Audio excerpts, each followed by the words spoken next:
Welcome to Breathing Relief. This video tutorial will give you step-by-step instructions on how to use our nasal dilator. Step 1. Breathing Relief contains two dilators of different sizes, one small and one medium. Select which one you feel would be more suitable for your nose. Step 2.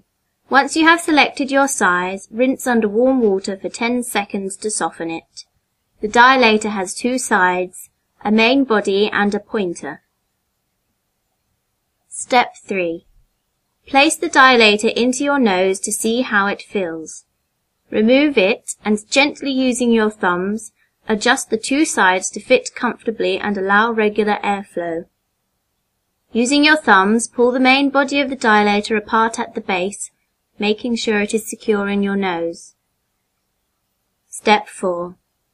Once again, insert the dilator into your nose, making sure the pointer is pointing upwards and away from you. Gently tug down on the dilator. If it easily falls out, then widen by repeating step 3. Once the dilator is secure and comfortable, it can be used to aid airflow during sleep, which has many benefits, including a reduction in snoring and sports recovery. The dilator can also be used during exercise and non-contact sports. If you have any problems or inquiries, do not hesitate to contact us.